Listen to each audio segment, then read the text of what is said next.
Back with Bobby and JG Radio. We're talking to some incredible women here in the San Antonio metro area and all the inspiring things that they have going on and being this awesome book and that we're talking about, Inspiring Woman book. Just talk to Virginia Yam. If you missed any of that interview, it was incredible. You can go to bobbyjradio.com, be a fan of our show. Check us out on Instagram, Facebook, and Twitter. The pretty faces will be up at YouTube in about a week, and we'll be on SoundCloud on Monday. We're going to transition to a really important woman here, Miss Brandi Jo Newman. She's from East Texas, out of a little town named Kilgore. She says she likes the Dallas something Cowboys football team. That would be the Cowboys. Oh, it was the Cowboys. I'm sorry. But she's a San Antonian for the most part. She's been here for 15 years, and she's an ex wealth manager and turned golf pro. Yes. So living the dream. I was going to ask, because you're dressed like a golfer. Yes, I am. But I didn't want to ask if you weren't a golfer. It's okay. Yeah, I learned my lesson. It was almost like asking somebody, are you pregnant, when they're not. Oh, I'll never ask. Oh, no. Yeah, I'll never ask. Especially if you see the glove hanging out the back pocket. I could see them in labor. I'm still going to turn away. I did that a couple years ago. I think that's a baby coming out. I think it's safe to ask. No, I did that a couple years ago, and I'm still living that I won't down. do it. I won't do it. Yeah. So tell us all about you, Brandi Jo. Well, as you said, I'm an ex-wealth manager, ex-financial planner.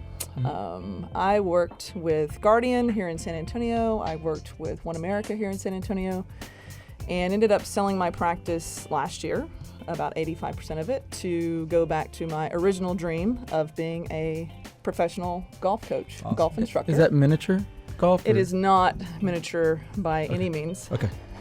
Sorry, golf. What was your name again? I've got a lot of successful competitive junior golfers. I have a lot of competitive women. I actually coach the number one mid-amateur here in the city, Claudia Ramirez. She is doing fairly well. She has a qualifier in Houston tomorrow, so we want to wish her luck. Good luck. The reason that I believe that golf and money go hand in hand is because golf is its own little language, its own little community. And it's really not for everybody. There's not a lot of people on the planet that can, spend 4.5 hours on a golf course and have the patience and not break something or get mad at their spouse. That's definitely not me and Bob. We're there terrible. You go. We've tried. I am horrible. Bobby has little T-Rex arms. And it just doesn't make I end sense. up just throwing the ball. Yeah, I've seen him kick it. Funny you should mention that. My mother coached me. My mother taught me how to play. At age 6, she gave me a golf club. She says if you miss twice, you get to pick it up and throw it as hard as you can in order not to get frustrated and break something. Sure. So that was the way that she taught me. And I grew up playing golf. I played basketball and volleyball and tennis and those things, but golf is the thing that stuck. I turned pro at 21 and went around the world a couple of times throughout my 20s. At 30, 31, the competition got younger and foreigner. And everybody says, why aren't you still playing? And it's like, well, I blame it on injuries and attitude. Sure. So I built a pretty successful financial services firm for about 11, 12 years, and now I'm back teaching golf full time. So how do you feel that the financial planning helped you so much in the golf world? Just because when you have golf as your background and being a professional and playing at that level, people want to be associated with a professional athlete of some sort. Sure. And just having that camaraderie within golf, it's its own language, its own community. Some people, like to downplay it and call it, that it's elitist, but I don't believe so because there's so many public golf courses here and in San Antonio that... but it gives you a common denominator with so many people. Yeah, and you can just, it's a great door opener, and it's an easy, soft opening. I can tell you what, we recruit agents to our team, and, with our business coach that we have, I've tried many times, but the best employees are like, we have Alan. He's a professional cheerleader. Like when you've done, he got cheerleading to a high level. Yeah. Now he coaches. Yeah.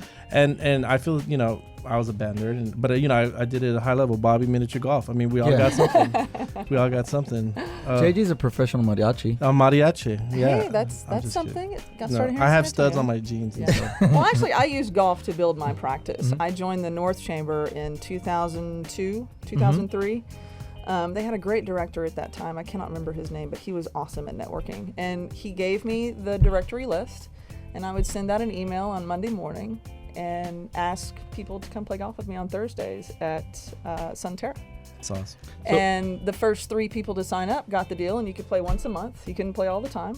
And what I really did was actually get them to donate the tee time, and then also I had people make out checks in the same amount of the green fee to the Pediatric Palliative Care Unit over at UT.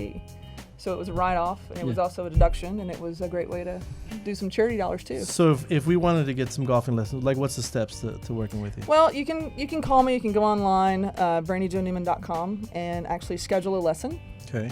You actually have to book it online. And we have an hour and a half get to know each other. We figure out in about an hour and a half if we're meant to be and be married in the golf language together. Yeah. What would you tell? Like, what would you tell women why they should start playing golf? Just for the simple fact that you have such a connector when you have a background in golf. Sure. You can talk the same language. You can get into the little club in the office. You can get out of the boardroom and onto the golf course. Yeah. It's a great way to build. I your wanted to business. learn golf for that reason. So I actually started going out, and I was Kind of had a golf coach. Yes, I kind of had a golf coach. Yeah. She was really a good golfer, and I was terrible. After I think I was getting worse as I was. The more I was. He was always looking for windmills and golf. Here's the other. like clown Here's the mouths. other inspirational quote from my mother: is that if you can't be good, you've got to look like you're good. Oh, I look good. So you've got to at least look good. Yeah, You I can't had be that going part out there- down. yeah. That part I was fine. There was the hat with a little ball. 90% of it. That's 90%. He was trying to bring of it. back the hat with a little ball on top, Yeah. but it just never worked out for No. him. The 1920s golfer look. Yeah. No, we're not The gonna caddy. do that. Yeah. The caddy. Yeah. Yeah. So in my actual practice and in my business of teaching golf, we take care of everything. We use a lot of technical aspects. We have something called the Robo Golf Pro. It's a very expensive machine that actually lets you feel what a perfect golf swing is. Sure. And we go through fitness, we go through mental, we go through all of the things that you need to focus on when you're on the golf course, and just let it go and network. So BrandiJoNewman.com. You can contact her at 210-563-8595. Again, that's 210-563-8595, or email her at bjn@BrandiJoNewman.com.